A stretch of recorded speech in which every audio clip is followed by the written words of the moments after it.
삼성전자, 다음 주는 주가보다 더 큰 게 움직입니다. 오는 29일 삼성이 향후 10년간 1000조 원대 첨단 산업 투자 청사진을 공개하기로 했습니다. 반도체 전 공정 공장, 첨단 패키징, AI 데이터 센터, 차세대 성장 산업까지 단순히 공장을 몇 개 더 짓는 수준이 아닙니다. 메모리 초호황에서 벌어들이는 돈을 다시 미래 시장의 주도권을 잡는데 쏟아붓겠다는 겁니다. 미국에서는 마이크론이 16% 급등했고 반대로 애플은 메모리 원가 부담과 제품 가격 인상 우려로 6% 넘게 빠졌습니다. 같은 메모리 가격 상승인데 공급자에게는 이익 폭발이고 완제품 업체에는 비용 충격입니다. 삼성전자는 양쪽 사업을 다 가진 회사죠. 그런데 제 판단으로는 지금 삼성전자에서 더 크게 봐야 할 쪽은 스마트폰 원가 부담이 아니라 반도체의 가격 결정력입니다. 이번 영상에서는 글로벌 경제 흐름, 메모리 전망, 삼성전자의 1000조 투자 전략, 그리고 다음 주 삼성전자 주가 시나리오와 대응까지 확실하게 말씀드리겠습니다. 먼저 미국 시장부터 보겠습니다. 미국 증시는 혼조세였습니다. 5월 PCE는 시장 예상에 대체로 부합했고 마이크론 어닝 서프라이즈 덕분에 반도체주는 강했습니다. 하지만 애플 급락과 호르무즈 해협 화물선 피격 소식이 지수 상승을 막았습니다. 이걸 한 문장으로 보면 이렇습니다. 반도체 공급자는 강했고 완제품 업체와 지수는 부담을 받았습니다. 마이크론은 메모리 공급 부족과 장기 계약의 힘을 증명했습니다. 반면 애플은 부품 원가 상승을 제품 가격에 반영하려다 수요 둔화 우려를 키웠습니다. 즉, 지금 시장은 기술주 전체를 무조건 사는 장이 아닙니다. 실제로 부족한 제품을 공급하고 가격을 올릴 수 있고 실적으로 증명하는 기업을 골라 사는 장입니다. 삼성전자와 SK하이닉스가 계속 시장 중심에 있는 이유도 여기에 있습니다. 다음 주 글로벌 시장에서 가장 중요한 변수는 유가입니다. 마이크론 실적은 이미 합격점을 받았습니다. 이제 시장은 호르무즈 해협 긴장이 더 커지는지 유가가 다시 강하게 오르는지를 볼 겁니다. 유가가 오르면 인플레이션 우려가 살아나고 미국 금리 부담도 다시 커질 수 있습니다. 성장주와 반도체주에는 분명 부담이죠. 하지만 저는 유가가 단기간에 다시 폭등하지 않는 한 반도체 주도 흐름은 쉽게 꺾이지 않을 거라고 봅니다. 메타, 알파벳, 마이크로소프트,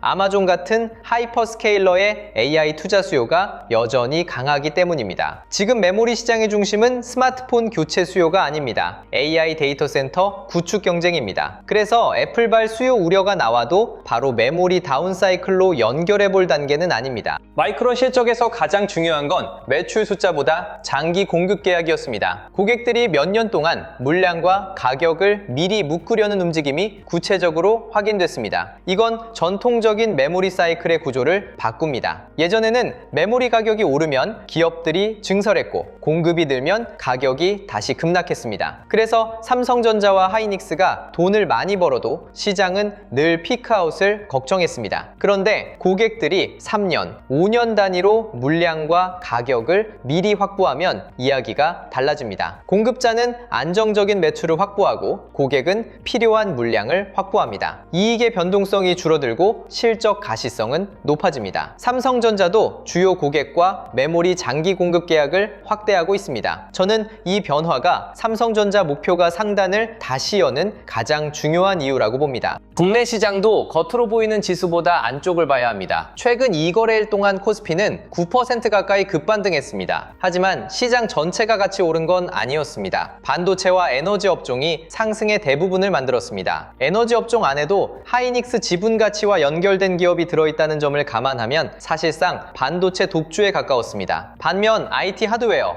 유통, 증권, 기계 같은 업종의 회복력은 약했습니다. 그래서 지수는 강했지만 보유 종목에 따라 체감은 전혀 달랐을 겁니다. 이런 쏠림은 앞으로도 변동성을 키웁니다. 삼성전자와 하이닉스가 흔들리면 지수 전체가 크게 흔들리고 두 종목이 오르면 코스피가 순식간에 올라갑니다. 저는 2분기 실적 시즌 전까지 이 반도체 중심 흐름이 쉽게 끝나지 않을 거라고 봅니다. 변동성 지수도 매우 높은 수준입니다. 보통 변동성 지수는 폭락장에서 급등합니다. 그런데 지금은 지수가 강하게 오르는 날에도 변동성이 높습니다. 돈이 소수 주도주에 과도하게 몰렸기 때문입니다. 그래서 삼성전자가 하루 5% 오르고 다음날 2% 3% 흔들리는 흐름도 이상하지 않습니다. 여기서 대응을 잘못하면 두 가지 실수를 하게 됩니다. 급등한 날 흥분해서 추격하고 흔들리는 날 추세가 끝났다고 던지는 겁니다. 지금은 변동성을 피하는 장이 아닙니다. 변동성을 이용해야 하는 장입니다. 삼성전자가 눌릴 때는 주도권이 꺾였는지 아니면 단기 차익 실현인지 구분해야 합니다. 제 판단으로는 다음 주 나올 수 있는 흔들림은 추세 붕괴보다 급반등 이후 매물 소화의 가능성이 더 큽니다. 삼성전자는 마이크론과 애플이 한 회사 안에 같이 있다고 볼 수 있습니다. 반도체 부문은 메모리 가격 상승에 직접적인 수혜를 받습니다. 반대로 스마트폰과 가전은 부품 원가 상승의 부담을 받을 수 있습니다. 하지만 지금 삼성전자의 이익 방향을 결정하는 건 DX 부문의 원가 부담보다 반도체 부문의 이익 확대입니다. 삼성전자는 메모리를 외부에서 전부 사야 하는 완제품 회사가 아닙니다. D램과 낸드를 직접 생산합니다. 부품 가격 상승이 부담이면서도 그 상승분을 반도체 사업에서 다시 가져올 수 있습니다. 서버 D램, 기업용 SSD, HBM4가 동시에 좋아지면 반도체에서 늘어나는 이익이 훨씬 클 수 있습니다. 저는 이 수직 계열화 구조가 이번 메모리 초호황에서 삼성전자의 강점으로 작용할 가능성이 높다고 봅니다. 현재 삼성전자는 글로벌 D램 시장에서 38% 점유율로 1위입니다. SK하이닉스가 29%, 마이크론이 22%입니다. HBM만 보면 하이닉스가 앞서지만 전체 D램 시장에서는 삼성전자가 가장 큰 공급자입니다. 이 숫자가 중요한 이유는 AI 서버가 HBM만 사용하는 게 아니기 때문입니다. AI 서버 한 대에는 대규모 서버 D램이 같이 들어갑니다. AI 모델이 커지고 추론 서비스가 늘어날수록 서버에 필요한 메모리 용량도 계속 커집니다. 시장이 지금까지 HBM 점유율을 가장 강하게 봤다면 앞으로는 전체 AI 메모리 공급 능력도 같이 볼 수밖에 없습니다. 그 단계로 넘어가면 삼성전자의 체급이 다시 부각됩니다. 낸드에서도 삼성전자는 29% 점유율로 1위입니다. AI 데이터 센터는 계산만 하는 곳이 아닙니다. 엄청난 데이터를 저장하고 읽고 다시 학습시키는 시설입니다. 그래서 기업용 SSD와 고용량 낸드 수요도 AI 투자와 함께 커집니다. 삼성전자는 D램, 낸드, 기업용 SSD, HBM, LPDDR까지 데이터 센터에 필요한 메모리 포트폴리오를 모두 가지고 있습니다. 마이크론 실적이 삼성전자에 넓게 연결되는 이유도 여기에 있습니다. 삼성전자는 특정 제품 하나의 수혜주가 아니라 AI 데이터 센터 메모리 전체를 공급할 수 있는 회사입니다. 저는 하이닉스가 HBM 선두 프리미엄으로 먼저 움직였다면 삼성전자는 메모리 전체 체급과 HBM4 반격으로 뒤따라 재평가받을 가능성이 크다고 봅니다. 물론 중공 메모리 업체들의 추격은 무시하면 안 됩니다. CXMT는 D램 점유율을 빠르게 높이고 있고 YMTC도 낸드 시장에서 존재감을 키우고 있습니다. 범용 메모리만 놓고 보면 중국 업체들의 가격 경쟁은 더 강해질 수 있습니다. 그래서 삼성전자의 방향은 분명합니다. 물량만 많이 찍는 회사로 남으면 안 됩니다. HBM4, 서버 D램, 기업용 SSD, 첨단 패키징, 고객 맞춤형 메모리처럼 중국이 따라오기 어려운 고부가 영역으로 이동해야 합니다. 저는 삼성이 추진하는 1000조 원대 투자도 이 관점에서 봐야 한다고 생각합니다. 단순한 생산량 확대가 아니라 고부가 시장의 진입 장벽을 다시 높이는 투자입니다. HBM 시장에서는 SK하이닉스가 58% 점유율로 선두입니다. 삼성전자와 마이크론은 각각 21% 수준입니다. 하지만 삼성전자의 점유율은 이전보다 올라왔고 하이닉스와의 격차도 조금씩 줄고 있습니다. 진짜 승부는 HBM4입니다. HBM4는 단순 적층 경쟁이 아닙니다. 베이스 다이, 로직 기능, 고객 맞춤 설계, 첨단 패키징, 수율 안정화가 모두 연결됩니다. 삼성전자는 메모리만 가진 회사가 아닙니다. 파운드리, 시스템 반도체, 패키징까지 가지고 있습니다. HBM3E에서는 이 넓은 구조가 느린 의사결정으로 보였을 수 있지만 HBM4부터는 종합 반도체 역량이 강점으로 바뀔 수 있습니다. 저는 하반기 삼성전자의 가장 큰 반전 카드를 HBM4로 봅니다.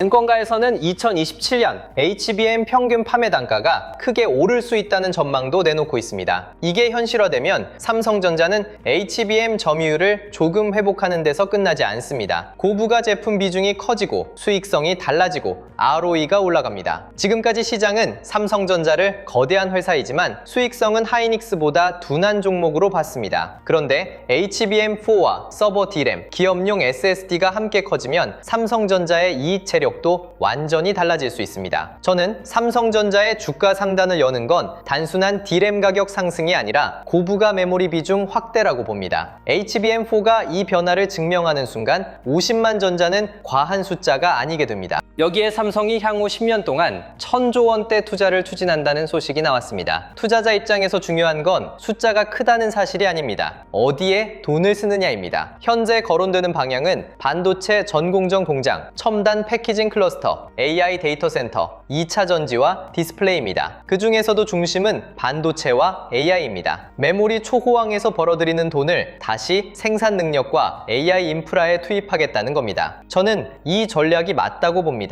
지금처럼 고객 수요가 공급을 앞서고 있을 때 투자를 미루면 하이닉스와 마이크론, TSMC가 그 시장을 가져갑니다. 지금은 현금을 쌓아둘 시기가 아니라 초격차를 다시 벌릴 시기입니다. 호남권 전공정 공장, 충청권 첨단 패키징 시설, 용인 클러스터 일정 단축, AI 데이터 센터 투자를 하나씩 따로 보면 안 됩니다. 전공정 공장에서 D램과 낸드, 로직 반도체를 만들고 패키징 클러스터에서 HBM과 AI 반도체를 연결하고 AI 데이터 센터가 그 반도체를 실제로 소비하는 구조입니다. 삼성전자는 제품을 만드는 회사에서 끝나는 게 아니라 AI 인프라 생태계 전체를 연결하려는 겁니다. 특히 첨단 패키징 투자는 HBM4와 바로 연결됩니다. GPU와 HBM을 얼마나 정교하게 연결하는지, 전력과 발열을 어떻게 잡는지, 수율을 얼마나 안정적으로 확보하는지가 중요합니다. 저는 삼성전자가 가진 가장 큰 무기가 여러 사업을 연결할 수 있는 체급이라고 봅니다. 이 연결이 성공하면 삼성전자는 단순 메모리 기업이 아니라 AI 인프라 플랫폼 기업으로 다시 평가받을 수 있습니다. 대규모 투자라고 무조건 좋은 건 아닙니다. 호황기에 경쟁적으로 공장을 늘리면 나중에 공급 과잉이 생길 수 있습니다. 그래서 중요한 건 한꺼번에 돈을 쓰는 게 아닙니다. 장기 계약으로 수요를 먼저 확보하고 필요한 물량을 계산한 뒤 단계적으로 투자해야 합니다. 제 판단으로는 삼성전자도 이번에는 과거와 다르게 움직일 가능성이 큽니다. 고객과 물량과 가격을 먼저 묻고 그 다음 전공정과 패키징 투자를 집행하는 구조로 갈 겁니다. 이 방식이라면 1000조 원 투자는 공급 과잉의 씨앗이 아니라 장기 이익을 잠그는 수단이 될 수 있습니다. 주주 환원도 같이 봐야 합니다. 메모리 초호황이 이어지면 삼성전자의 잉여 현금 흐름은 크게 늘어날 수 있습니다. 이 돈은 공장 투자뿐 아니라 자사주 매입과 소각, 특별배당, 인수합병에도 쓰일 수 있습니다. 저는 삼성전자가 성장 투자와 주주 환원을 동시에 가져갈 가능성이 크다고 봅니다. 투자만 늘리면 현금 소진 우려가 생기고 배당만 늘리면 미래 성장성이 약해집니다. 두 가지를 같이 보여줘야 시장이 제대로 재평가합니다. 삼성전자가 반도체 초격차에 투자하면서도 자사주와 특별배당을 강화한다면 주가 하방은 단단해지고 상단은 더 크게 열릴 수 있습니다. 그럼 다음 주 삼성전자 흐름을 어떻게 봐야 할까요? 제 판단은 분명합니다. 주 초반에는 최근 급반등에 따른 차익 실현이 나올 가능성이 큽니다. 29일 투자 발표 전후로도 흔들림이 나올 수 있습니다. 하지만 그 흔들림은 추세 붕괴보다 매물 소화일 가능성이 높습니다. 제가 보는 기본 시나리오는 삼성전자가 35만원 안팎에서 대기 매수세를 확인한 뒤 36만원대 후반과 37만원대를 다시 시도하는 흐름입니다. 외국인 수급까지 돌아오면 40만 전자 도전은 생각보다 빨라질 수 있습니다. 이 기본 시나리오의 가능성을 저는 60-65% 정도로 봅니다. 강한 시나리오도 있습니다. 29일 발표에서 반도체와 첨단 패키징 투자 규모가 시장 기대를 뛰어넘고 AI 데이터 센터 계획까지 구체적으로 나오고 외국인이 삼성전자를 다시 순매수한다면 주가는 빠르게 움직일 수 있습니다. 이 경우 36만원대에서 오래 머물지 않고 38만원을 거쳐 40만원에 바로 접근할 수도 있습니다. 마이크론 강세가 이어지고 미국 반도체주가 다시 오르면 삼성전자도 글로벌 메모리 랠리에 동참할 수밖에 없습니다. 저는 이 강한 시나리오의 가능성을 약 25%로 봅니다. 확률은 기본 시나리오보다 낮지만 시작되면 상승 속도는 훨씬 빠를 겁니다. 그래서 전구 팔아놓고 더 낮은 가격만 기다리는 전략은 위험합니다. 반대로 위험 시나리오는 호르무즈 긴장이 더 커지고 유가가 급등하는 경우입니다. 애플발 소비 둔화 우려까지 확대되고 외국인 차익 실현이 이어지면 삼성전자도 34만원대로 밀릴 수 있습니다. 하지만 저는 이 경우에도 메모리 업황 자체가 무너졌다고 보지는 않을 겁니다. 34만원대 후반은 장기 투자자 매수세가 다시 붙을 수 있는 구간입니다. 다만 33만원대가 종가 기준으로 무너지고 외국인 매도가 더 커지고 유가가 강하게 치솟는다 본다면 단기 상승 시나리오는 다시 조정해야 합니다. 이 위험 시나리오 가능성은 15% 정도로 봅니다. 가능성은 낮지만 배응 기준은 분명히 가져가야 합니다. 보유자는 다음 주 초반 흔들림만 보고 전량을 던질 필요가 없습니다. 제 판단으로 삼성전자의 큰 방향은 위쪽입니다. D램과 낸드 1위, HBM4 반격, 장기 공급 계약, 1000조 원 투자와 주주 환원까지 주가 상단을 여는 재료가 많습니다. 핵심 물량은 유지하는 게 맞습니다. 다만 발표 기대감으로 하루에 8% 이상 급등하는데 외국인은 계속 판다면 일부 수익을 챙길 수 있습니다. 정부 팔고 다시 사려는 전략보다 핵심 물량을 남기고 급등 때 일부 줄이고